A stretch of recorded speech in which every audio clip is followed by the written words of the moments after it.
Good evening, my family. Listen, I'm so excited that today is Mental Health Friday. I am excited to be here to talk to you guys. I know I say that I'm excited in every video because I really am excited, believe it or not. And even though sometimes I feel like just going to sleep and not coming live and talking to you guys, my children help to keep me on point. And they let me know, Mom, you got to go live. You got to get out there. You got to talk to the audience. And I think the reason why I drive myself crazy with not going live is I sit down and I have these in-depth conversations with my children about what's going on in the news. And then once I have the conversation with my children, I don't want to come on and talk to you guys. But y'all should be happy that my children are who they are and they want me to go out there and share my mind with you guys that I share with them. Because today I was having a conversation with my son, my oldest son, because y'all know I have two boys. And my oldest son and I was talking about this Stimmy Murderer, the stimulus murder of Indianapolis, right? Indianapolis, where he went out there and shot up 4 people, killed 4 people over this $1,400 stimulus check. And baby, we're going to talk about that tonight. We're going to talk about the stimulus murderer, but we're going to talk about it from a different lens, from a different perspective. I want you guys to see it from a mental health perspective and hear me out on it. Because I know the sisters are mad, especially, I mean, the brothers are mad too, right? But I know the sisters are really mad. I know the sisters are sitting here like, nah, this ain't cool. You know what I mean? Like, these dudes are killing us. Ladies, we got to do better. We got to be better. This is a serious game, and it is. It is. But I want to take a different spin on this. And I'm not going to diminish in any way, shape, or form what this guy has done. I'm not going to diminish it. But I think there's so many moving parts that we have to converse about. It's not just about, another baby father done went crazy. Yes, another baby father done went crazy. Another baby mama was probably disrespectful. Yes, all that stuff was probably there, but this is way deeper than that. So we're going to have a really good conversation tonight. So as always, family, if you are on YouTube, I'm going to need you guys to hit that word, that red word that says subscribe, and that little bell next to it, select all so you can be notified when I go live. Because even though I come live on Fridays and Sundays, sometimes y'all know I'm inconsistent. I try not to be, but sometimes I am. And sometimes I come earlier, sometimes I come later. But if you hit that little bell, you'll be notified when I'm coming on. Also, give the videos a thumbs up or a thumb down for my few haters. I only got a little bit of haters. And, we like to welcome them into the chat. We just don't entertain them. So go ahead and do what you have to do. And of course, comment in the session. So that really helps us if you comment in the comment section of this video. If you are on Facebook, don't just like the page, follow the page as well. Don't just follow the page, like the page as well, and engage. On my Facebook family, you guys are able to subscribe to my channel and so show some support, just like my YouTube family does. And I tend to highlight my YouTube family who are members. I highlight their discussion with me more than I do others because they pour into me. This is a lot of work and it's tiring. So I want to make sure the people who pour into me, they get the love and the individual attention that they need. And I want to make sure of that. So on Facebook, you'll be able to do that as well. So enough about the nonsense. Oh, by the way, before I get started, I got to be able to say this. If you're not following me on Instagram, you want to be on Instagram, right? Because sometimes we just need a break from all the craziness that goes on in the Black community. And you probably want to be a part of my Instagram page. I just talk about relationships. And it applies to everybody. Everybody engages on that page. Everybody shares on that page. But most importantly, everyone learns about relationships. And I have done so many consultations from our Black community that want to stay married. They want to stay in their relationships. They want to build their family. They want to have good supports with their co-parenting. So one person's not killing the other person. These people are booking consultations. They are active. They are involved. They inbox me. So you want to make sure you follow me on Instagram. Now let's go ahead and get started. I see all my family out here. I love every last one of y'all. So yes. So let's go ahead and talk. What's up, Lee Graham? How you doing? Today we're talking about the stimulus murderer, the Stimmy Murderer that all you guys are talking about on social media. How this guy, what was his name? Malik Halfacre. I don't know if that's how he pronounces his name, but Malik Halfacre. Somebody said, I'm staying single. Baby, you ain't got to stay single. Just because there's some nutty men out there don't mean you got to stay single, right? Don't you don't have to be single, because I'm going to shed some light for you today that maybe you'll be able to see that you don't need to be single. But let's have this conversation. This guy, Malik Halfacre, I'm not going to share anything with you guys tonight. I'm not going to bring up any videos tonight. You guys, you're going to have to Google it and watch it on your own, only because YouTube has been flagging me for sharing shit with you guys. Like if I share somebody, you know, twerking and bang, bang, shoot them up, they don't flag me. They don't flag me whatsoever. If I share the stuff that I've been educating you guys on, YouTube starts to flag me. So y'all just going to have to take the notes and follow on your own. But Malik Halfacre, I believe is his name. He apparently has a baby with, her name is Genetrius Moore. They have a child together. And apparently they've been arguing about this stimulus money. And he wanted some of her money. So the answer is no. The answer she had for him was, you can't get none of my money. I've been working this dead ass job. I've been trying to say, now y'all know Shane say this, right? I'm just putting my twist on it. And I just want to take ownership that this part right here is my twist. But she was working at a job that's not like, you know, a career. It's not like a profession. But, you know, she working her little job, and she's making her little money. And so she got the stimulus check, and he wanted half of the money. He said, nah, you ain't going to get this stimulus check, baby, and not give me some of the money. And so she was like, hell no, you don't do nothing around here. The hell you talk about, Negro? I work for this money. You need to get your whole life together and provide for our daughter and stop trying to take away from her. The hell, get the hell on out of here. You ain't getting no goddamn stimulus check. So he got mad. He was big mad. He said, really? Oh, so you think it's like that? Now, y'all know he ain't really say that. But that's how I felt. When I was reading the story, I was like, oh, I could just see how this conversation went down. So he was like, oh, you think it's like that? I got something for your ass. You're going to hold this for a second. Right? So he comes back and he kills 4 goddamn people, including her 7-year-old daughter. He kills Tomika Brown, which was her mama, 44 years old. Her mama. 44 years old, her mama, and 44 years old, she's already a grandmama. I'm just telling you. He came and he killed her mama. Damn, her mama's my age. This is this is the plot thickens. It gets deeper. Baby, how her mama my age? But anyway, he kills her mama. He kills her brother, Daquan Moore. He kills her cousin, Anthony Johnson. Because, you know, they were trying to stop him. You know, they flex like, yo, what you doing? Get the hell out of my sister's purse.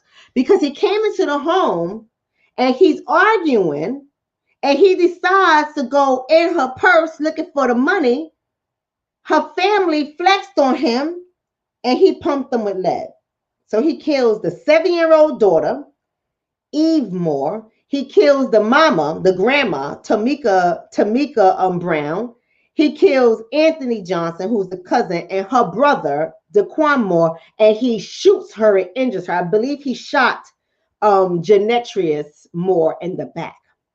And he takes their daughter, puts her in a car seat. At least he had enough sense to put her in a car seat.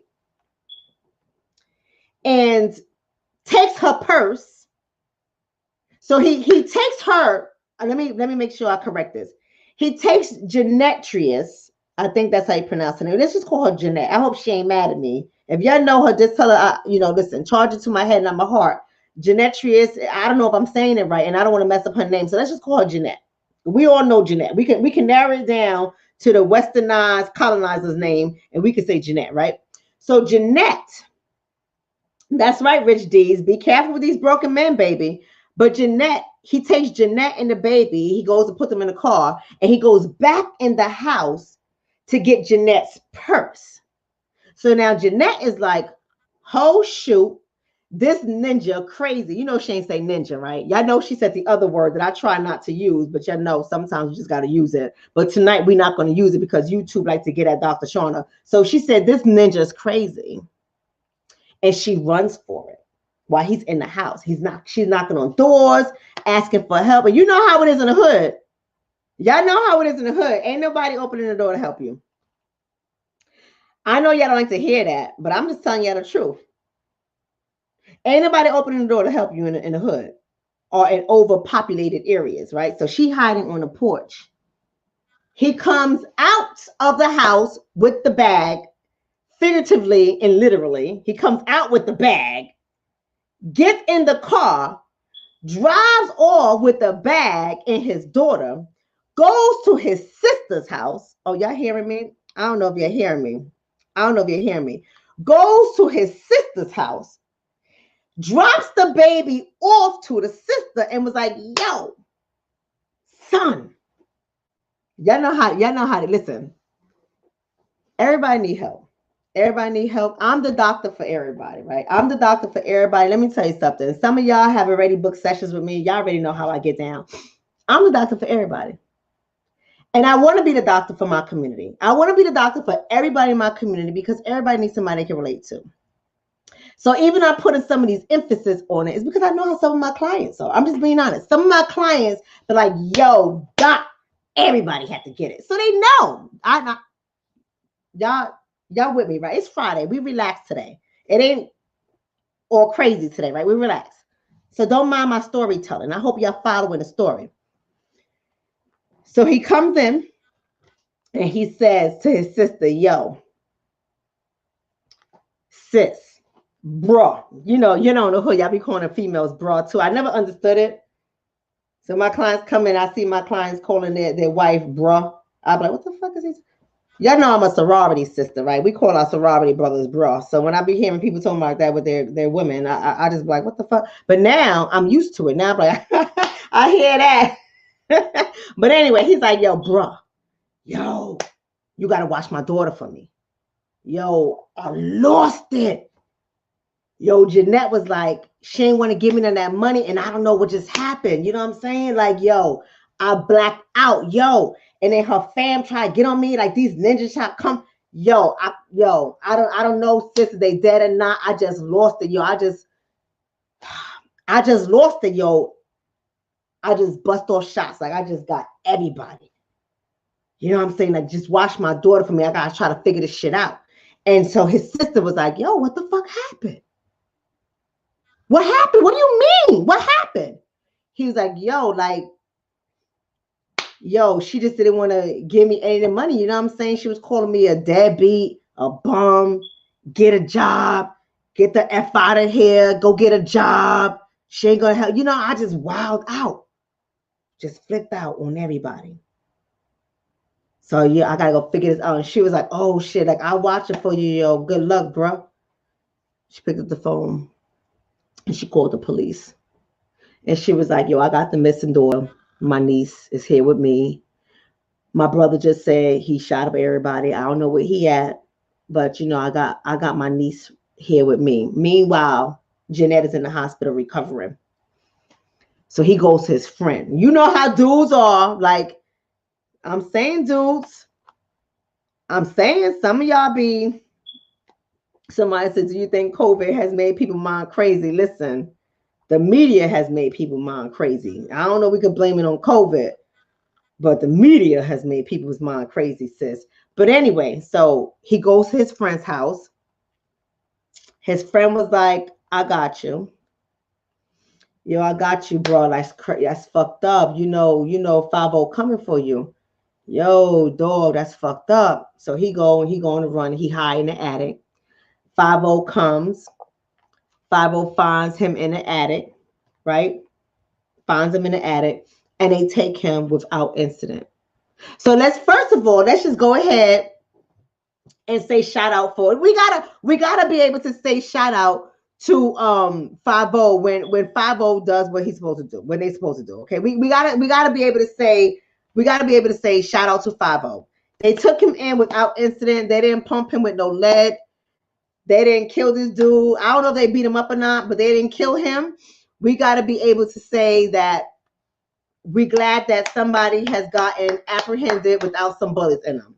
Right. So shout out to law enforcement for taking this coward, right? This stimulus murderer into custody. Now let's really talk about the details. Now that I gave y'all the story, y'all know the story, right? That's how it went down. They got him out the attic. They charged him with 4 counts of murder, attempted murder for shooting his baby mama in the back. And I hate to say the baby mama. I hate to say that word, but this is the language that the community uses. This is not my language. Every time somebody who works with me and they refer to their partner as their baby mother or their baby father, I say the father of your child or the mother of the child. We gotta change the language, right? But for the sake of storytelling today, they charged him with attempted murder of his baby mother, or baby mama, whatever they say. I say the mother of his child. They have also charged him with 4 counts of murder, and they charged him with robbery for taking the bag. Literally and figuratively, he took the bag, right? Charged him with this. Now I sat back and I said, there's so many things that we got to talk about here. We got to talk about so many things here. First of all, what you guys need to understand is that he has a history. So the first part of this, before I get into the poverty, what poverty has on a brain, the first part of this system and brothers is that there's a history here. And I want to talk to the sisters for just a moment, right? Just a moment, just for the sisters. I know you're tired of hearing me talk about this. And I know you're tired of hearing so many of us in the community talk about this, but I think we have to keep saying it. We got to keep saying it until you guys get it. This is a man who has previously been brought up on domestic violence charges by Jeanette. Now, I don't know how to pronounce her first name. So again, excuse me, Genetrius Moore, Jeanette, right? Allegedly, he has shot up her car. Now, are y'all hearing me, sisters and brothers? Let me say this again, because I know some of you might be missing this. He shot up her car. She had pictures when she went to the police station to say, I fear for my life. The father of my daughter, or my baby's father, the father of my daughter has shot up my car. And here are the pictures to prove that he shot up my car. He has taken sugar and put sugar down her gas tank. He was watching his daughter. Let me change that language, because when we're parents, we don't babysit our kids, right? So even though that's what the language that the family has allegedly used in one of the newspapers I was reading. Let me change that language. I don't want to use that narrative, because we do not use that language on this channel, right? Because we respect it, even though some people in our community is damn right nutty. We know that, right? But we want to respect everybody as a human being. He was visiting with his daughter. Let's just use that word, okay? He was visiting with his daughter, and Jeanette decided, allegedly, Jeanette decided to come and get her daughter early. And he got mad that she came, allegedly, to pick up their daughter early. And she came outside of her house one day, and guess what Mr. Malik did? Mr. Malik slashed up her tires. He brought that car down on 4 flats. That's what they say in the hood, right? I'll bring your car down on 4 flats. Brought her car down on 4 flats. Baby didn't have no run flat. She ain't have no run flat like my vehicle, right? We ain't got no spare tires. We got run flats. She ain't have that. He brought her up, slashed up her tires. So she goes to the police station with all of this. All of this. and she gets this piece of paper that says, you cannot come within X amount of feet of Miss Moore or you will be arrested. So let's talk about this lady. Let's talk about this, ladies. Fellas, I know y'all listening. I want y'all to weigh in as well. But let's talk about this. Here it is. She was afraid to leave this man because she believed that he would kill her. This is the first part of the story we're going to talk about. We already know that in domestic violence, or intimate partner abuse is what they call it now, right? Intimate partner violence, intimate partner abuse. They always change the names for the sake of changing names and shit. But we already know that when she leaves, the threat is even more, right? But it got to get to the point, family, that when we get somebody that not only brings your car down on 4 flats and adds sugar to your gas tank, but put bullets in your car, we already got to be on a different strategy, family. We got to be on a different strategy. You see, the thing is, family, I don't want to judge her family because this video is not going to be about that whatsoever. But I also don't want to ignore the dynamics of her family. Now, we're not going to judge her family, but we're not going to ignore the dynamics of her family as well. Do you understand what I'm saying, family? When somebody can pull out a gun and shoot up your car, leave the casings, and the bullet holes in your car to prove that they shot up your car, it is a tactic to scare you, to make you afraid, to keep you controlled, to let them know that I will kill you. If somebody even makes a threat about pumping lead in you, you better take these goddamn threats seriously. I've said it before on this page. I would say it again on this page. I would keep talking about it on this page until it sticks. There is something going on in our community. And I know it happens in other communities. So all the people that want to bring up other communities, y'all know what I'm going to say to y'all. Kick rocks with sandals on. We're not talking about other communities. We're talking about our community.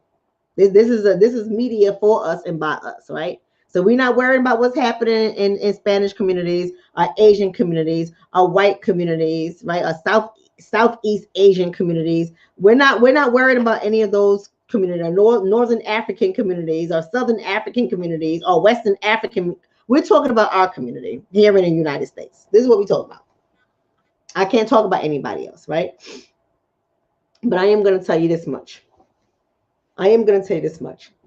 We're going into police departments to get orders, and that's not helping. We are dealing with so many things within our community, but when it comes to things within our community, not dealing with the outside factors, when it comes to things in our community, we're not even prepared for each other. So that's the first thing I want to briefly talk about. We are not even prepared for each other. We cannot even protect ourselves against another one of us. The threat was clear. The threat was very clear. You don't need any more signs that says, I will pump lead in your body. You don't need any more signs, ladies. Now, fellas, don't get in your bag. You know, I'm talking to the ladies today. Thank you, the Enlightened Kid. That's from one of my members in the community. Thank you so much. I'm talking to the ladies today. You don't need any more signs that says I'm in danger. And I understand that our finances, some of our finances may impede our mobility. It may stop us from being able to make moves for our protection. You get what I'm trying to say? I understand that. But we have to have a safety plan. You see, when we work with women, people in my field, when we work with women of domestic violence or intimate partner violence, IPV, some crap like that, right? When we work with women in this situation, we always come up with an exit strategy, an exit plan, a safety plan, because we know that at any time your life is at risk. Even if you are in my office, your life is at risk. That's why I don't treat domestic violence victims. Now, it's not me being mean, right? I'm not being mean whatsoever. I know some people might be in their bag about that, but that's not my specialty. It's truly a specialty. You have to have a certification to do that. I never completed the course. I took 2 of the course and I said, no, I can't do it. I absolutely can't do it because I'll be just too damn nervous that somebody's going to come in my office and pump lead in everybody, right? So I'll be sitting there with a piece in my lap doing therapy. So I just can't do it. You know, when you license, you know, your covers where you at, right? So I would just be doing therapy with a piece on my lap. And that's just not a good look, right? So my whole thing is this. We know that when you are a victim of this magnitude, you're at risk. Your whole family's at risk. This family wasn't prepared to deal with this guy. So what are we going to do about that, family? Right? Community, I'm talking to you guys. What are we going to do about that? They were not prepared to deal with this man. Despite knowing that this man shot up her car, they were not prepared to deal with him. You know how I know they weren't prepared to deal with him? Because they're all dead. They're all deceased. I can't even respectfully say they're transitioned. No, they're all dead. They were murdered. They all dead. Couldn't deal with that. So that's the first thing I have going on in our community I want to address today. Is that we know that a lot of us are in situations that make us targets in our own community, make us target outside of our community, make us target in so many different areas. But are we prepared to fight for our life? And this is not a gun conversation. I'm just asking a question because I know that we have been so conditioned. We have been so conditioned to frown upon guns, right? Guns are not going anywhere. As long as America has an amendment that protects gun rights, guns are not, if you think that's going to stop, is not going to stop. Guns are not going anywhere. But so many of us have been so conditioned to not even have this conversation about guns. You can't pray this away, family. When you know that your family member is being threatened by a joker. So I know somebody here said a beta male. Try a Charlie male. I know you're saying betas. See, Teresa's saying, why didn't the police respond seriously to the previous acts of violence against her? Who's to say that they did? Who's to say that they did? This man has been in and out of jail, right? First of all, you got to prove that he shot up the car. If they can't prove that he shot up the car, I mean, she know he shot up the car, but if they can't prove it, what do they have? We got to really think about law and how it works. If they cannot prove he put sugar in the tank, she know he put sugar in the tank, but they can't prove it, how are they going to do anything? Right? And sometimes, you got these orders out here, and police are walking around looking for the suspect, and by the time they find the suspect, guess what? The victim is already dead. Right? So I just really want us to really think about this from a different light. We can't sit up there and say, oh, the police, the system is being said to have failed them. And I'm not saying that the system failed them. I'm not saying the system didn't fail them. I think that that's a distraction. I'm being honest with you guys. Because in one breath, yes, Byron, take all threats seriously, right? Act accordingly. In one breath, we're saying don't trust the system. In one breath, we're saying we got to police our own community. And then the minute something like this happens, we say the system failed them. Family, y'all got to get it together. What do y'all want to believe, family? See, I don't know if people talking to you guys like this, but I'm going to say it. What do you guys want to believe? In one breath, you say, F the police. Don't call the police on your brothers and sisters. Handle situations by yourself. We got to take matters in our own hands. We got to protect our women and children. We got to guard our own communities. We got to get these men in our communities in check so they can stop hurting the sisters. We got to get these sisters in check so they can choose better men. We say all of this stuff, and then the minute something tragic happens, the system failed them. Now, I'm not telling you that the system didn't fail them. I want to make that very clear. I am not saying that the system did not fail Jeanette. Make that very clear. But I also am not one that's just going to piggyback on a narrative that's out there. I'm going to examine this in multiple different areas. And I'm going to look at this through multiple different lenses. We have to, right? We can't say one thing and then turn around and do another. So to say, well, she went in and she said that he was a danger, I don't know why he didn't do anything. I'm going to say this, I don't know why her family didn't do anything either.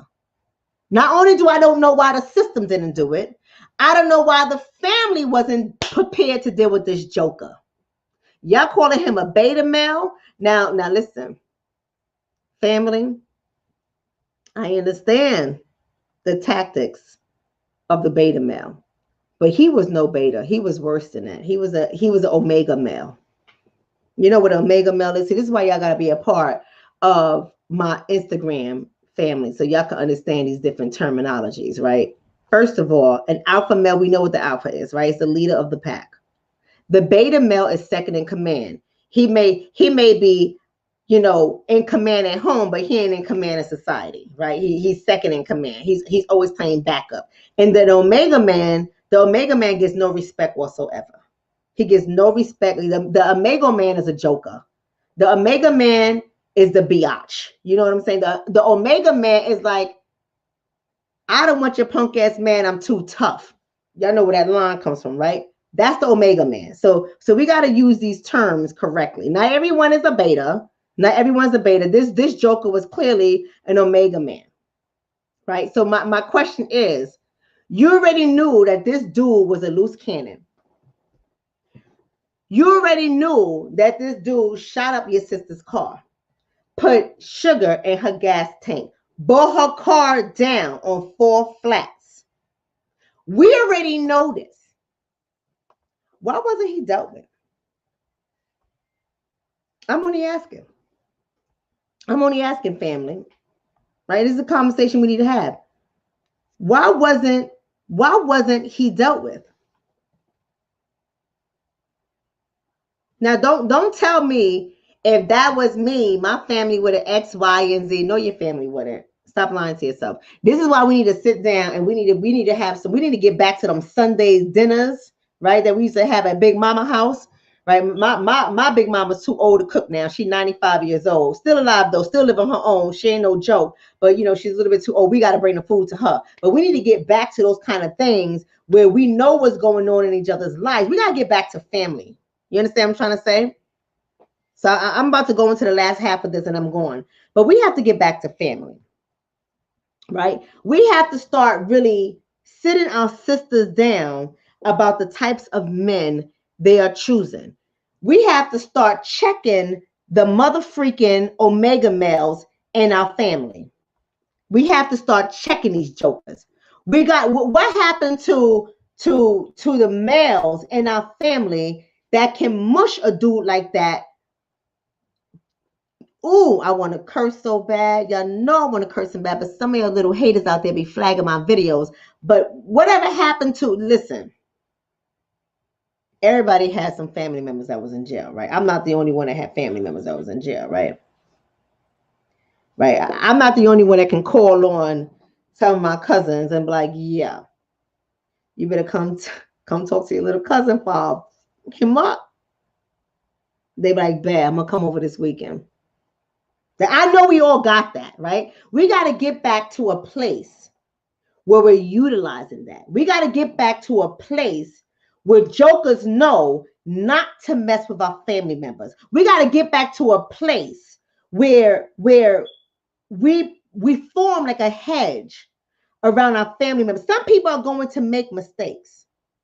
Some people are going to get with the wrong members of their family, right? We don't want that to happen.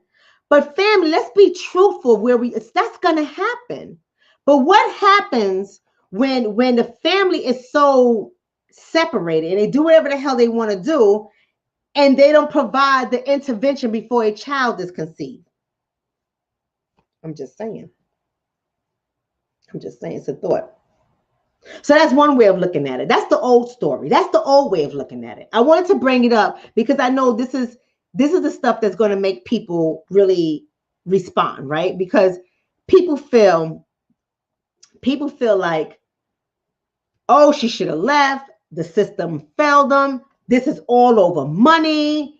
Our community to get together. We got these beta males. We got these chicks choosing these bum dudes. Like, and I'm not saying that all of this stuff is not true. It has accuracy. It's true for many parts of what we're telling it in many different contexts, right? So it's true, but we have to move past that, right? Right? I don't know if he was a drug dealer or not. I don't know what kind of see that's another thing, family. Oh my God, family. Let's get into the poverty, right? Let's get into the poverty part of this, because this is what I was going to say. And I don't want to say it in the wrong way to one of my community members, one of our family members that just put that out there, Clyde. I believe it was Clyde's name that I had up there. But Clyde, just because he shot up somebody's car or killed people in their house, what makes you think that he was a drug dealer? Like, see, family. We got to expand our minds past this, right? Because he may not have been a drug dealer. Maybe he was just poor. Have you ever thought about that? Maybe for him, $1,400 was a big deal. Like, maybe for him, that was a lot of money. See, if you are a drug dealer and you killing somebody over $1,400, then you're really not a drug dealer. You're a bum. Like, let's just be honest. I mean, family, come on. Family, y'all gonna leave me hanging like this? Y'all gonna really leave me hanging out here like this? Right? That's right, G Mars. Thank you for coming for my rescue. Maybe a drug user. I'm just saying, family, y'all can't leave me hanging out here like this. Y'all already know. Come on, family. Come on. Everybody has already known a drug dealer, dated a drug dealer. Everybody has known a drug dealer in their community, maybe have dated a drug dealer, or know somebody in their inner circle that has a drug dealer in their family, or have dated a drug dealer. Come on, this is the Black community. Family, stop playing with me. Y'all know my target market. I'm not talking about the shishi foo-foo people. I don't speak to the doctors, right, and the lawyers, even though there's plenty of us in our community that watch me and email me and donate into my channel. Like, shout out to all my people that give me donations. Shout out to every last one of y'all, right? So I don't want y'all to think that you're not here. I notice every last one of y'all. I get it, right? But let's not pretend like we don't know how active drug dealers move, right? Let's not pretend. Because if you with a drug dealer, I'm not being funny right now. I just want y'all to know that Dr. Shonna is just real. I'm just real. If you with a drug dealer, baby, and he shoots you up for a $1,400 stimulus check, he was a bum. He was at the bottom of the totem pole. He had no play, no clout. He did nothing, and he wasn't somebody you should have been having a baby with. If you want to take that life, let's just be honest, y'all. Can we have an honest conversation? So I don't know if you're having honest conversations anywhere else, but if you're going to be with a drug dealer, you shouldn't be struggling. I'm just trying to say. Right? That's right. Thank you for helping me out, superstar. Everybody's not a drug dealer. Some people are just unemployed and not employable. She got $4,200 because she had 2 kids. She got $5,600 because she got $1,400 for herself as well. So thank you. And that's what he saw. He was like, yo, money. He was no drug dealer. He wasn't driving no Benz. He ain't have no Beamer. He wasn't in no drop top. Are you serious? Stop with those stupid tropes. Stupid. They're stupid tropes. We're not gonna. He was a bum. He was a bona fide bum that got a $200 gun and he clipped 4 people. Let's just tell it what it is. And you know something? They already knew he was crazy. So not only did the system fail her, but the family failed her as well. That's what I'm going with. That's what I'm going with. And I know y'all don't want to hear that because I know this is the unpopular opinion, and that's okay. I don't need to be popular. I'm good. That's okay. If only 5 of y'all like me, I'm doing well, right? If one of y'all like me, I'm doing well. The family failed her. And sometimes I think about that in my own family, right? Because, you know, there's so many things that divide us in our community, even within our family. We always talk about community at large. And like I say all the time on Mental Health Fridays, these conversations are for us to look at ourselves. Because even when I was reading this story, I was like, well, goddamn. Like if I was with one of these jokers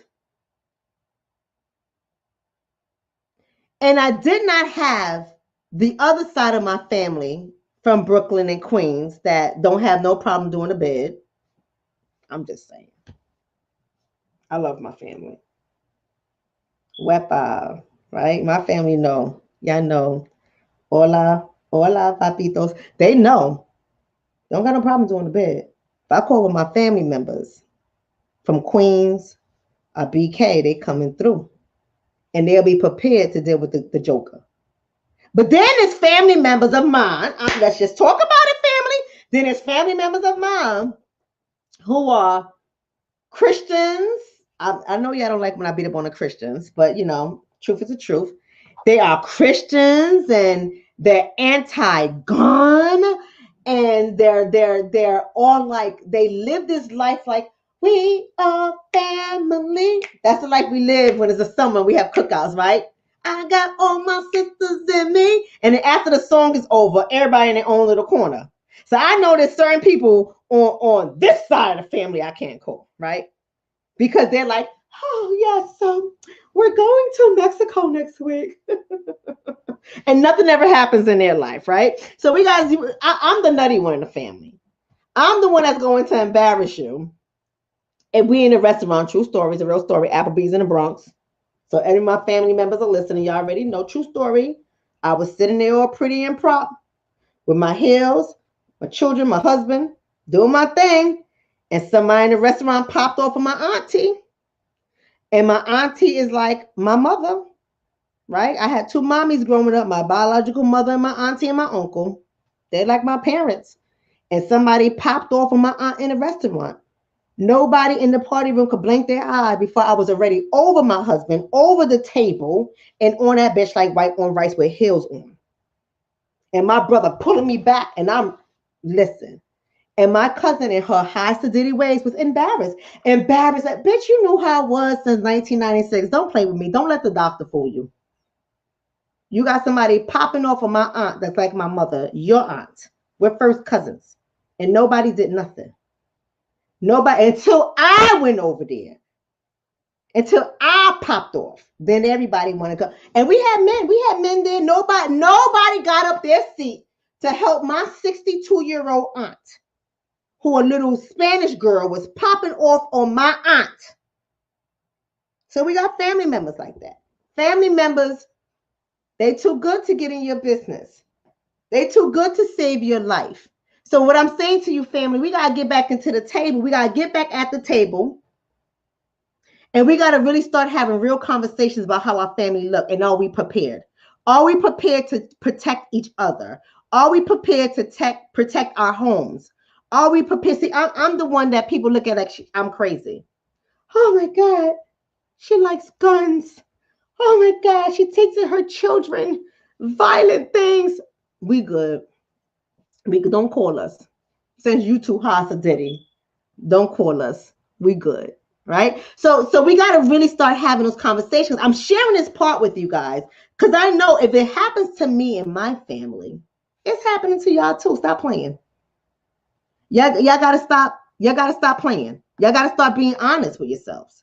Are you prepared to help? That's right. This is my YouTube husband. I got an IG husband and a YouTube husband. You see it, right? He said elders are supposed to be protected. That's the mindset that I had. It wasn't because I'm far from rah-rah. You know, if anyone has ever met me in real life, the way you guys see me and I sit up and I prop up and I talk, I'm like this in real life. I'm not, you're not going to get a scene out of me. Even in my relationship, you're not going to get a scene out of me. Like that crazy stuff, I'm not going to do because I understand that it took me years to get to where I'm at. I understand that it took years of my own therapy, right? Before I became a therapist, it took years of my own therapy and then understanding the mind and understanding triggers and understanding emotions. Where I am today is not where I was in 1996, right? Like, so you can barely get anything off of me in 96 without your teeth being on the floor. I was terrible. And I told you guys this before. I don't mind saying this. I was terrible. I was terrible. I was terrible. So when I look at this case, we're looking at what he did, and what he did was a bad thing. So let's spend the next 10 minutes, right? Let's spend the next 10 minutes just to talk about the other side of this. Let's talk about what he might have been thinking. Let's talk about what he may have been going through. What kind of effects did poverty have on his brain? Can we talk about that for just a second, family? You got to understand that when it comes to poverty, there's a direct link between poverty and mental health. So this is Mental Health Friday. This is what we ended with. Family, I'm almost done. Thank y'all for being here with me. I'm almost done. But there is a direct link between poverty and mental health, right? Good evening, Lamel. How are you? Here's my Aquarius sister, Empress. She said, I'm the quiet one. Well, you got to understand, Empress, the outside of me is the quiet one, right? The sun sign, the Aquarius in me, and we're not going to get into astrology, but the Aquarius in me, my sun sign, I'm the calm one. I'm the one that sits like, hi, yeah, and I can talk to everybody and I have a good time and I'm the party starter, but I'm also a Sagittarius moon and I'm a Cancer Mars. It's a recipe for disaster, right? So if you say the wrong thing at the right time, it's going to be a different situation.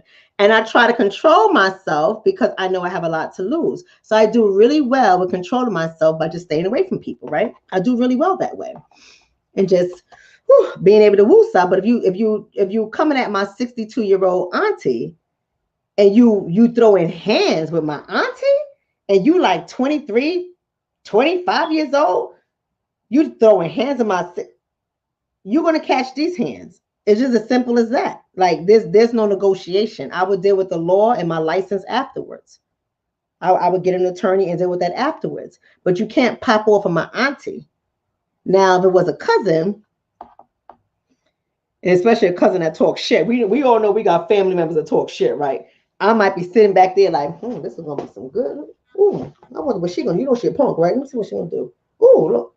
Ooh, holy shit. She got it. Don't worry, she didn't get her ass whooped. She'll right. She got that attitude. Oh, okay. Oh, she got that one off. Oh, I taught her that one. Oh, that's good. Okay. Okay, let's break it up. I might do that. I'm being honest with you guys. I might do that. But if you like my auntie or my uncle, they're like my parents. If you like my parents, oh no, you can't pop off of my parents. You might get a hammer to your head. I'm liable to do crazy things. My parents? Anyway, right, as I was saying, I'm just trying to say, let's look at the mental health from this other guy. Let's go on. I like to entertain my family and the community, but I'm just saying, right? Think about what poverty does on the brain. You got to understand, in society, there's a hierarchy that we live in. And you know how they say they simplify it by saying the haves and the have-nots. And we already know what happens between the have and the have. You can go into any hood, almost any hood, and you see what happens between the haves and the have. Let me tell you something. Let me tell you what my significant other said to me the other day. Because I'm gonna show you how the mind works. So my significant other's in law enforcement, right? Yeah, don't beat me up, family. Don't beat me up, family. That was a hard one for me. That was very hard. But and I was just having a conversation with him the other day about rental property about the cop. And I wanted to try something different, right? So I was thinking about house hacking. And if any of you guys are in real estate, you know what house hacking is. I want to try to save the X amount of money. So I said, let me go cop a rental unit, and I'm going to live in one unit for free and have the other units pay for the mortgage and such like that. I'm going to house hack it. So he's like, nah, ain't going to happen. I said, why? So he's trying to keep his cool and not come off as possessive, you know. He got Scorpio in his chart. He didn't want to come off as possessive. So he comes out, he says, you in the hood? No. First of all, Ma, your car gives you away. Your bags, you got too many goddamn bags, it gives you away. So they're automatically going to have an image of what your house is like. No, you're a target. And I said, well, you know, if they get into the house, they're going to meet some lead. Get them with the lead. And he was like, and what if they get you before you get in the house? What if you can't get to the lead before they get to you? And so he's like saying to me, you got to understand that there's a certain mindset in the hood. And you already know I'm overprotected. There's certain things I'm not going to let fly. And that's one of them. So you got to come up with a different strategy. That strategy is not going to work. Now, y'all know I'm going to do what I want to do anyway, right? Y'all know I'm going to do what I'm going to do. But I'm going to take it into consideration because I ain't afraid, right? So I'm going to take it into consideration. But this just paints the picture of the mindset that tends to happen between the have and the have-nots. Now, I'm not saying Jeanette and Malik was an example of the have and the have-nots. But when we think about the stimulus, she had it and he did not. Clearly, they don't meet the category of the have and have-nots. But she had it and he did not. And so it created this disparity between them and this competition, this greed. It created that. That's one way of looking at it. And you got to think about society. Society is set up that way. You got people who are considered the haves, and they walk around as billboards and advertisements, whether they do it intentionally or not. The car you drive, if you're in a luxury car, is an advertisement. Even though you may not have it in the bank. Let's just be real. Some people just ain't got it in the bank, right? They just ain't got it, but they got the car. They got the car. So your car communicates, I got some level of status and prestige. So what happens in our community, especially, not all of our community, we're talking about the impoverished or the hard hit communities within our community, right? Because I know there's so many different levels of us in our community. But let's talk about the ones that are hard hit in our community. How they go there, right? And they drive around in their luxury car. And the people who do not have it automatically assume, without knowing all the facts, they might be poor as hell, but just got a luxury car, right? They don't know that this person has it or doesn't have it, but the car becomes a symbol, right? The car becomes a symbol of their status. And we already know when you have the hood mentality, listen. That's right, Lamel. You said, I love people like Lamel. That's right, Lamel. Break it down. He said, when you think about it, 4 lives was lost for an average of $325 per life. But you got to understand that $325 per life could have got him some Jordans. And I'm not trying to be funny. I know y'all think I'm trying to be funny, right? I'm not trying to be funny whatsoever. But $325 could have got him some Jordans, some retros, right? Some retros. And for him, that's a lot of money. And for some people in our community, it's a lot of money. So when you have people in our community flaunting their status or their prestige, the younger kids, they see that and they say, I want that. And not all kids say, I want that, so I'm going to rob it, I'm going to take it. Not all of them do it. But a lot of people look up to, a lot of people in our urban hood communities, they look up to those who they think are the haves because they want to be like that. They want what they have. Am I lying, family? Am I lying, family? I mean, come on, don't leave me out there. Don't leave me out there, right? My YouTube husband saying, dude has a point, right? I guess you're talking about the guy with the $325 stimulus. He also says carjacking is up these days. And I know you from the Newark area, right? You from Newark or Jersey, right? You already know how it goes down in Newark. In Jersey, yes, baby, your ass would get. You listen. If y'all don't know, y'all better ask somebody, right? I'm just trying to tell y'all. We even have little ones. They look at the drug dealers in their community and they think that the drug dealers are the best things since sliced bread and sliced cheese, right? So they want to be, they aspire to be like them. That's what happens when you're in the hood. So you got to think about if that hierarchy happens in the hood, think about how the hierarchy looks in society. Well, I think it was Lauren Hill that says they made us love their wealth and hate ourselves, right? That's the person who said that, right? Lauren Hill, if I'm not mistaken. You got to understand that there's a program, there's a psychological program that happens on our brain when you have lived with the as a have-not for so long, and you see other people that have it. Some people go to great lengths to get what other people have. So I'm not making an excuse for this brother. I'm saying that this is a possible mindset that he had. Okay, Famon, you say my significant other has a point. He has a point. But remember, he's also law enforcement. They're crazy. Here's the point. But you got to understand it. You have to also look at the fact that when you are at the bottom, whatever the bottom is for you, everybody has a bottom. If you're wealthy, there's a bottom. Now, your bottom is not going to be like a poor person's bottom, but there's a bottom. Every system has a hierarchy. If you're rich, there's a bottom. If you're upper middle class, there's a bottom. If you're middle class, there's a bottom. If you're working class, there's a bottom. And if you're poor, it's the bottom of the bottom. And it still has a bottom. You understand what I'm trying to say? You get what I'm trying to say? I hope you're following me. So when you really think about it, he's at the very bottom. He's at the very bottom.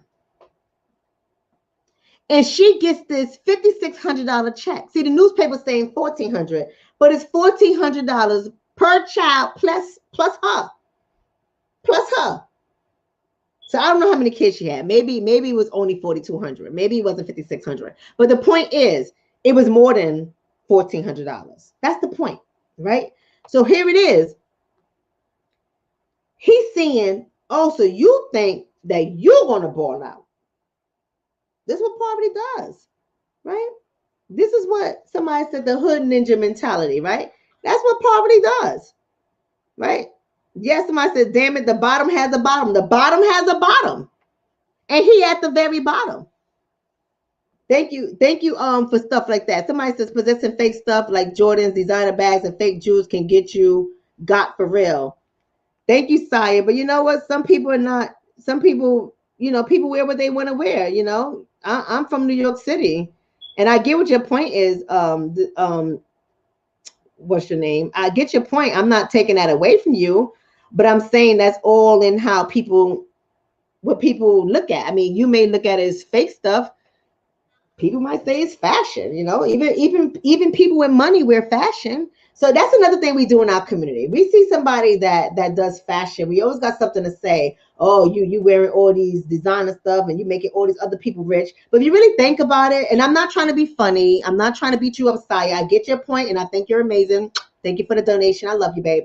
But I am going to say this to you, Saya, and everyone else who's listening who might have your mindset.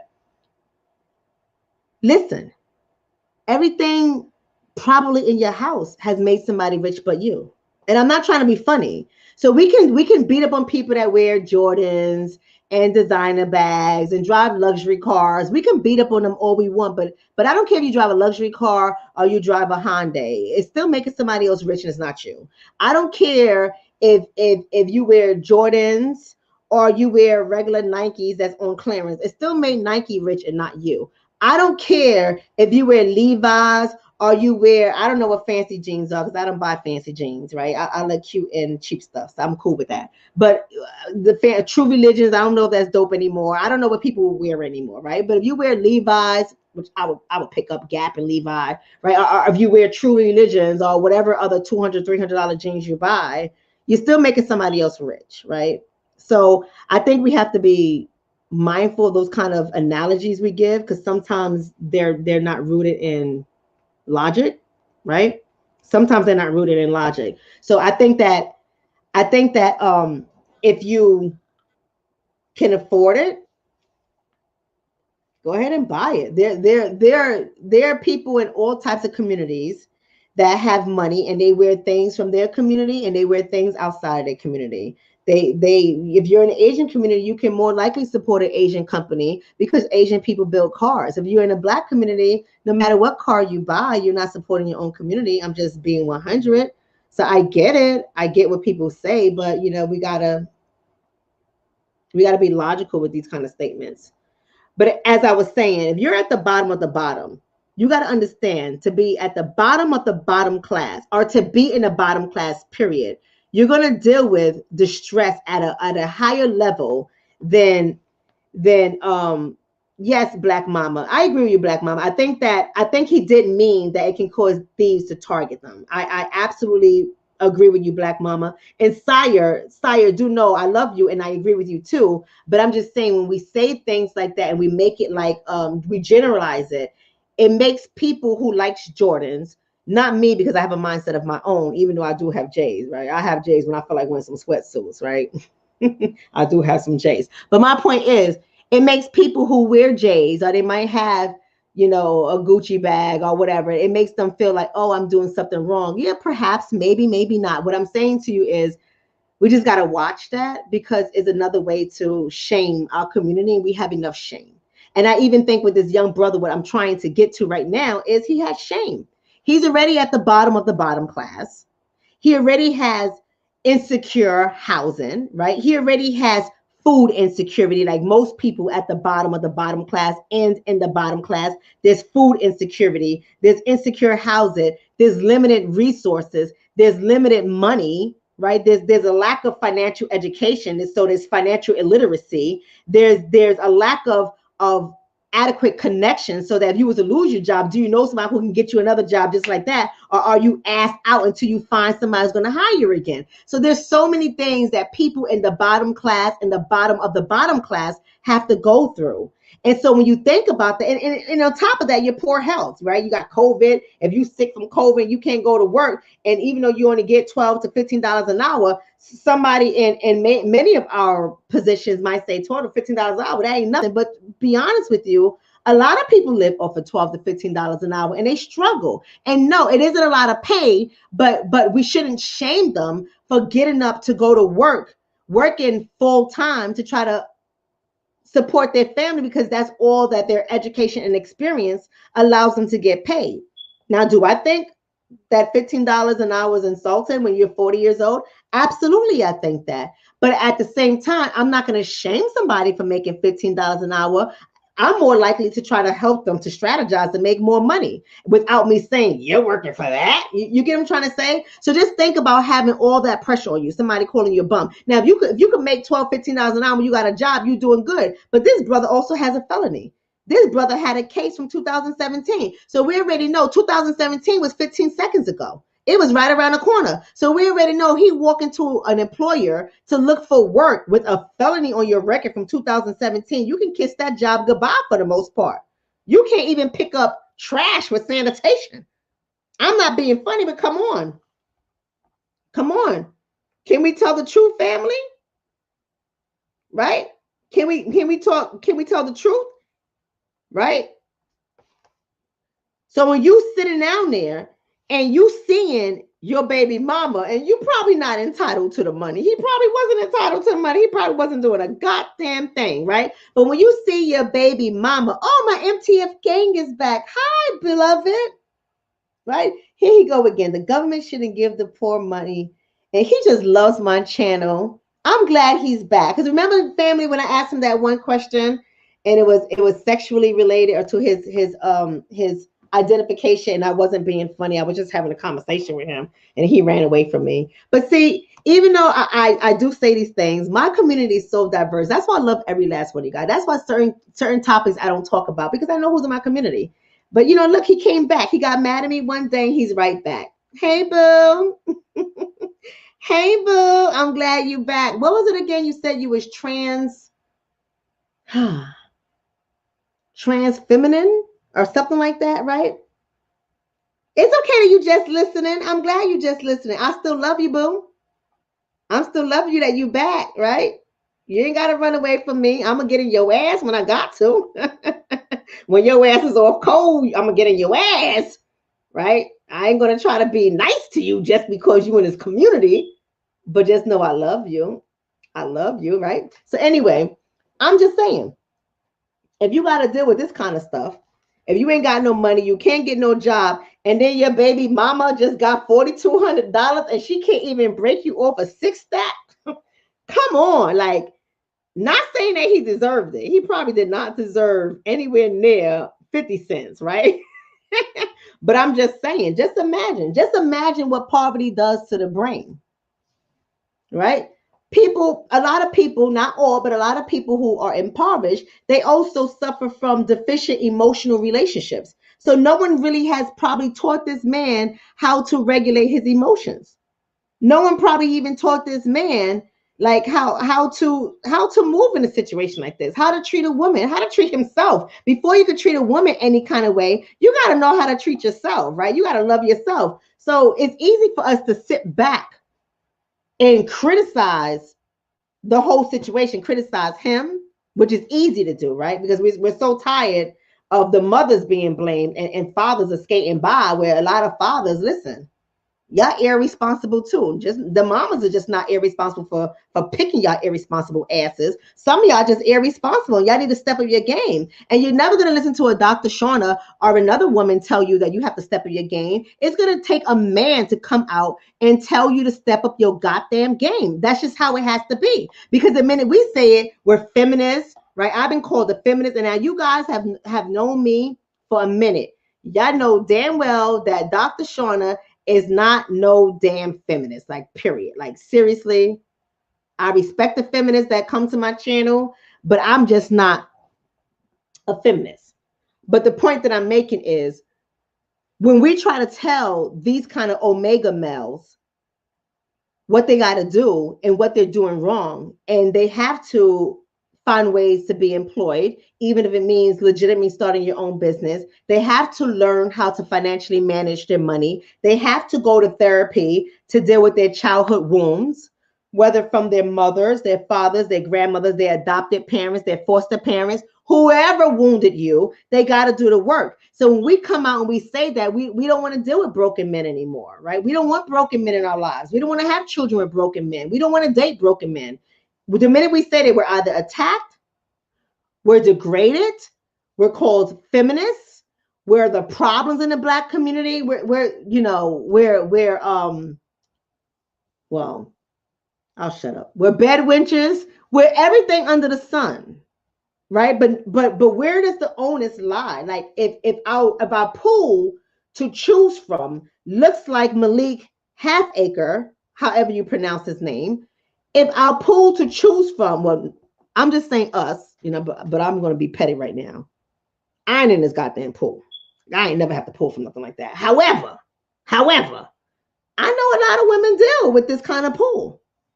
But if that's the pool that they have to pull from, right? Where are the male mentors that can have the other men to hear what the women are saying without it being a battle of the sexes, without us being at war with each other, right? So we got to really think about that. We got to really think about when you have somebody like this monster that killed 4 people and wounded a fifth. When we think about this monster, you also have to see this monster as human. Now, I know y'all don't like what I'm saying right now. And that's cool, right? That's cool. A lot of people don't want to see monsters as humans, just like I don't want to see a pedophile as human. So I get it. And I'm not trying to be funny. Now I know there's probably some pedophiles that listen to me. And, I just want y'all to get the help so that you can become human. I'm just saying, like, but I understand that you are wounded as well. I understand that you guys have wounds as well, and you need to get the help to get them goddamn wounds. And when it comes to my babies, you know what I'm saying? I don't play games like that. So, but I know y'all got to get the wounds y'all got to get your wounds healed. But this monster needs to get his wounds healed too, so he can be seen as human. But do we look at people in our community through that light? Do we say this is fucked up? He deserves to get his ass handed to him, and he needs to be buried under the jail? Like, do we just say that, or do we say this is fucked up? Something has to change. We got to heal our community. He needs to be punished, but at the same time, he needs to, while he's being punished, he needs to work, the real work. I'm not talking about getting a therapist that cannot relate to him and that just pacifies him and says, I wonder if that makes you feel angry. That must have really hurt that your mommy wasn't there for you. Like, that doesn't help our community. That doesn't help our community. I know it because I do the work every day. That's not the language that 90% of the people, and that's the Shonna stat. That's the stat that I'm giving. You can stamp it with Dr. Shonna. It's not the stats you're going to find in the research, but I'm just saying, 90% of our community, they don't operate like that. That shit is only going to work but so much. Like, how do you really get to the core of somebody who has had deficient, meaning not good enough, subpar, poor emotional relationships with people all his life? How do you have somebody like that and then expect him to be a stand-up dude, or expect him to be a stand-up father, or expect him to be a stand-up citizen, and then you throw poverty in that and make sure that he's at the bottom of the bottom when it comes to poverty? How do you take that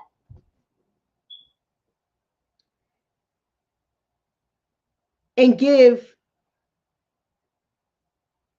therapy that isn't culturally sensitive? And culture has nothing to do with understanding Black people, right? Because it's way deeper than that.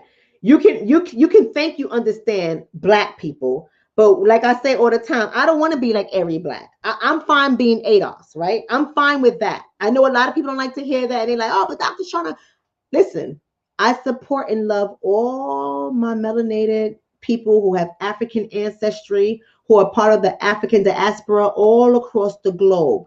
But the ADOS experience is different from the Nigerian experience. The Nigerian experience is different from the Jamaican experience. The Jamaican experience is different from the Brazilian, or Brazil, however you call the people in Brazil, is different from their experience. The people in Brazil, their experience is different from the people in the UK. Like, we're all different. So we talk about being culturally sensitive and being able to provide the care that our community needs. We have to first understand the language of the person we're dealing with. So what was this person's language? What was he dealing with? In this case, many of you guys are looking at the fact that it was a $1,400 stimulus. It was bigger than that. It was bigger than a $1,400 stimulus. Even if he was only going to get $300 out of it, $300 meant something to him, right? This person, I presume, feels less than a man, feels less than human.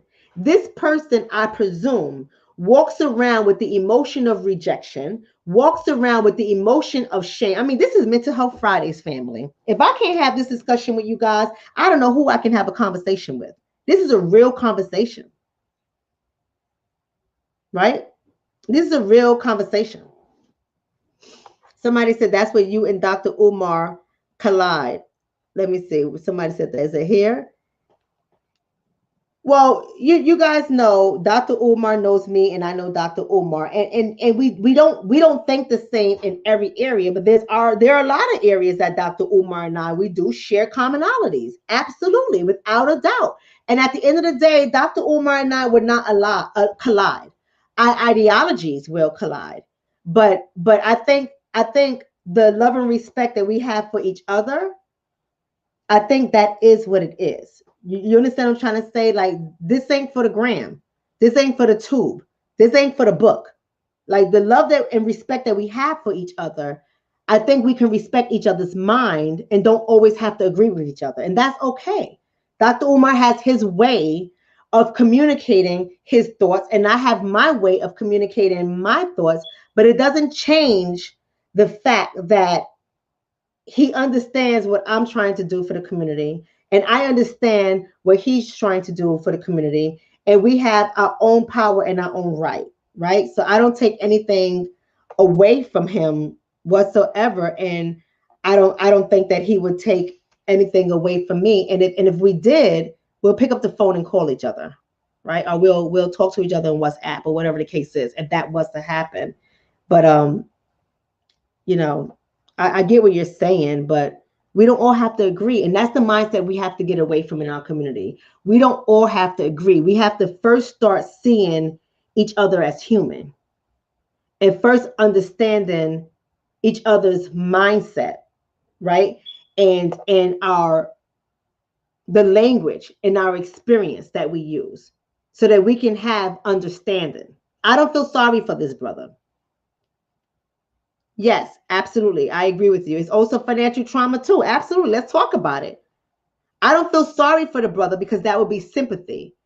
But I do have empathy for him because I do understand what the trauma, like Sire just said, what financial trauma looks like in our community. When you have generations of poverty. See, we got to look at it in that way, sisters and brothers. I know I'm over time, and I thank you guys for still being here with me. But when you're looking at the generations of trauma that is stacked against us, especially when you ADOS, right, is a whole different ball game. When it comes to those of us who are ADOS, it's a whole different ball game. And when you look at the trauma, not only emotional trauma, but the financial trauma that is impacted on us, right? The cultural trauma, the educational trauma. There's so many different, the social trauma. There's so many different traumas. Economic trauma, social trauma, educational trauma, cultural trauma. There's so many traumas that are stacked against us. How can you see yourself as important or of someone who is lovable when you have so much shame from your community, from your family, from society, so much shame stacked against you? You got so many people telling you, including the mother of your child, telling you a piece of shit. You ain't worth nothing. Now, listen, I understand, ladies, that y'all get angry, but you choose the you chose the piece of shit, right? I'm just saying. I'm just saying. I'm not getting on you. I'm not getting on you, but we're going to have a real conversation. This is Mental Health Fridays. We're going to have a real conversation. You chose the piece of shit. You knew he was a piece of shit before you got pregnant. I'm just saying. You knew he was a piece of shit. So you got to think about it because you had in your head. This is why y'all got to follow me on Instagram, because y'all know where's my Instagram family. Y'all already know on Instagram. I'll be telling the ladies get it. They respect me. They respect me on Instagram. But I'll tell you like this, ladies. Listen, you're mad because you wanted what you wanted. And when he did not turn out to be the person you wanted him to be, not who he was, but when he didn't change, when he didn't do the things that you wanted for him, when he didn't live up to the potential that you saw for him. This is not the thing that he is or what he displayed to you. This is what you wanted him to be. Now he's a piece of shit. Now he's a no good father, no good baby father. Thank you for that donation, Jamel. Now he all these things, right? He ain't no goddamn good. He's a bum. Now he's a bum, right? But he wasn't a bum when he was laying that pipe on you. Now, listen, don't get in your bag today. This is not beat up on a women's day. I'm just saying that some women contribute to the mental health breakdown of these men who are already mentally broken down from being part of the bottom class, and many of them the bottom of the bottom class. That's what I'm saying. Can y'all follow me for a second? Are y'all following me? I'm assuming y'all still here, family. Y'all following me, right? So we got to really think about that. So you're adding on shame. You're adding on dehumanizing him. And then you saying you ain't going to get this money because you ain't do shit. What's up, Eso? Thank you for that donation, Eso. I love you too. Right? So you basically saying you ain't going to get shit. And because he hasn't had sufficient relationships emotionally with other people, because he hasn't seen positive relationships in his life to demonstrate how he should treat others, because he haven't had a stable family life, he probably comes from generations of poverty, because he probably seen his daddy in and out of jail. He probably seen men beat up on his goddamn mother. He probably seen all types of disrespectful shit. He probably has nothing but single women in his family. I'm not trying to be funny. I'm not saying anything about the single women. I'm really not, right? I'm just saying, I'm just saying, you want this person that has only seen and witnessed trauma all his life to love you. I don't know. I don't know if y'all getting me right here. I don't know if y'all getting me. So then you get this $1,400 check. And not only do you remind him he ain't shit, but the government reminds him that he ain't shit and he's not even worth $1,400. All right, Saya, we love you. Take care, bro. Right? I ain't talking about you, Kenneth. I'm talking about our relationships, right? Right? I'm just saying. So he's frustrated. He's frustrated. Then he get his daughter, and he trying to do his damn thing. And listen, I'm not saying this brother is not wrong. Y'all already know he should be under the jail, baby. Woo, you already know her family should have handled him. He should have had one shot. Listen, what Casanova said in his song. Y'all know Casanova, right? Y'all know Dr. Shonna from the hood. Don't let the degree fool you. Thank you for that donation, one maggot brain. I appreciate that. I'm just saying, y'all know Dr. Sean's from the hood. Y'all know Casanova. You know I listen to Casanova, right? I listen to all the hood ratchet music. It just does something for me. But you already know what he said. He said he ain't taking no more leg shots, right? He said red dot to the head. He ain't taking no more leg shots. This brother needed to meet somebody in her family like that, right? So y'all already know. I think he's wrong. He needed a red dot to his head. Like I'm just saying. I'm just saying. The brother was wrong. But at the same time, I'm looking at his mind, the psychology of his mind. At the same time, I'm looking at society. I'm looking at poverty. I'm looking at systemic discrimination. I'm looking at systemic racism. I'm looking at all of this, right? And I'm saying, from all that I'm seeing and hearing, I'm just saying this dude is frustrated. Even to the point where maybe some of her insults, his baby mama, Jeanette, right? Even maybe some of her insults was getting to him. And he was saying, okay, I got to do right by my daughter. I got to get this shit right. Remember, this brother's only 25 years old or some shit like that. Y'all got to go look up his age. I think he's only like 25 years old, right? You know the human brain. See, y'all know I really am a doctor, right? Y'all know I'm really a doctor. The human brain isn't developed according to new research in neurology and neuroscience. The human brain isn't developed to 26. So in essence, he's an underdeveloped person. Now that's a healthy. Okay, y'all trying to get me to be technical, right? Somebody say he's 27. Some shit. He's in his 20s, right? Yeah, he does look way older. You see, somebody say he looked way older. Now somebody else is telling me he's 25. Which one is it, family? 27 or 25? Y'all supposed to be helping me out. Shit, I'm just saying. The human brain, a healthy, listen to what I'm saying, family. A healthy human brain isn't developed to 26. Add adverse childhood experiences into that. I ain't trying to educate y'all today. I really am not. Y'all just got to bear with me today. But adverse ACEs, ACES, ACEs, adverse childhood experiences. Add that on.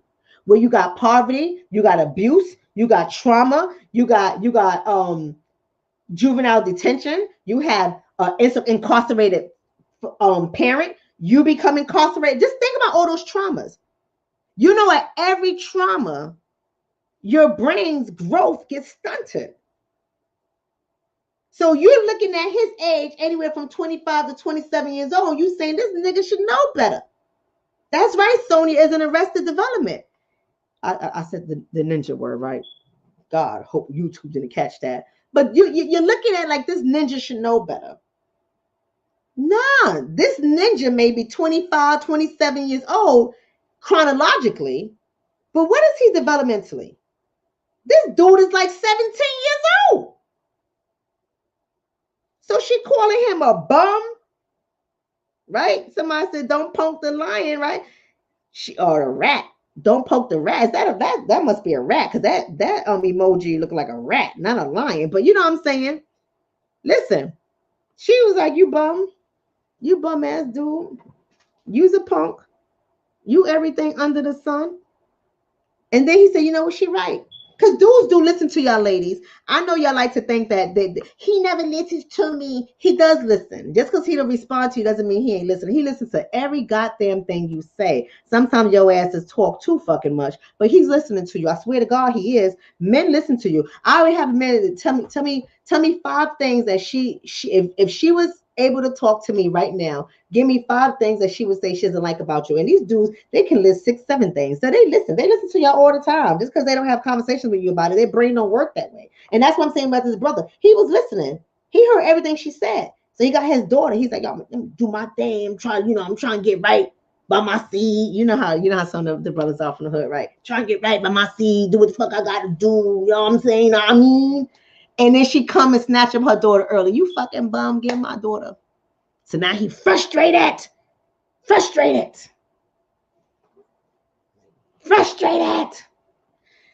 I'm going to end this by saying to this family, this is a messed up situation, right? But I always end this with you guys being critical in your thought. We had a lot of critical discussion today. The one discussion I haven't gotten to and I can't get to right now is the fact that why is this even news? This is not the only person that has showed their ass with the stimulus check. You do realize this, right? There's also a guy in Detroit where the 31-year-old shot the 53-year-old, and I think they both lived, whatever the case is, but they didn't release any names. They didn't show any pictures, so I can't tell you if it's a black person. I can't tell you if it's a white person. I don't know what the person is, but there's a story in Detroit. Y'all, where's my Detroit people? Do y'all know about that person, that 31-year-old that shot the 53-year-old over the stimulus check? There was an argument. He bounced. That's how it always happens, right? It's an argument. Once they, nigga, I got something for you. And they bounce. And I don't know why y'all always stick around. When somebody bounce, you need to bounce too. I don't know why they always stick around. And he came back with a gun and he shot the 53-year-old. But we don't see any stories about that. We don't see any images about that. They haven't released any names about that. But this story has taken off. This story has ended up everywhere. So, as a critical thinker, we have to ask why, right? Why is this story taking the lead? What is propaganda doing? How is it once again that someone is using our story for what gain? So they have to tie it to the stimulus. They have to tie it to the stimulus package. Why? What are they trying to communicate? How is someone going to profit off of this story? Because it's not like they're telling you this because they want you to know, because they're going to do something about it, family. They're not going to do shit about it. We have been killing each other in our communities for a very long time, and shit has not changed. So they're not going to do anything about it. So you have to ask yourself, is why? Why is this a story? I don't have the answer to that. Right? I can tell you my thoughts, but we're not going to get into that tonight. I don't have the answer to that. Right? Right? But we have to really think about them. Somebody said because they're in poverty. Desiree, no, they're not a critical thinker. We have been in poverty since the Reconstruction era. We have been in poverty since slavery, if you want to be honest, right? But we have been in poverty technically since emancipation. So it's not because they're in poverty, right? It's not. That's the narrative that they wanted you to buy. They wanted you to buy that narrative, Desiree, that this is how poor people act. And that is not accurate. That is not accurate. What's up, Tiana? Assalamu alaikum. I'm glad you're here. Right? That's not accurate.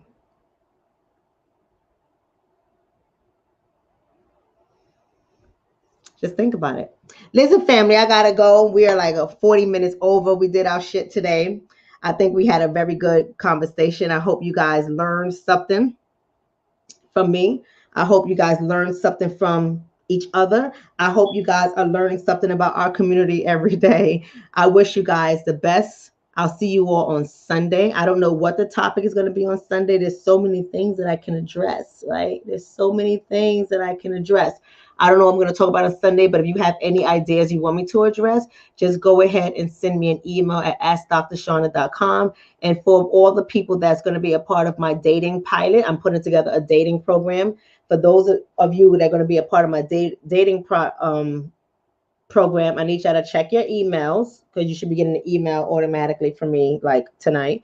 And give me some times for Sunday. And I'm going to be starting my interview process on Sunday and starting that process with you guys to start matching you up with people. So I love every last one of you guys. For those who want to be into the pilot program, we need men. We have a lot of women. I haven't started collecting headshots yet. I got a few headshots in from people that I told, but we need some more men. We have some men, but we need some more men to pair them up. And for the men, I want you guys to go ahead and send me an email to askdrshonna.com. Just put your date of birth and your first name only, whatever name you're going to go by, but don't have no name like Pookie or Killer because you will not be selected, period. But go ahead and send me James, John, Bob, Billy, whatever your name is, and your date of birth, your full date of birth, an email, and a phone number where you could be reached, preferably text, because I'll be texting people. Because if you know me personally, I'm not a phone person. I suck at phone, and apparently I suck at email too. But anyway, I love every last one of you guys, and I'll speak to you all on Sunday. Have a great night.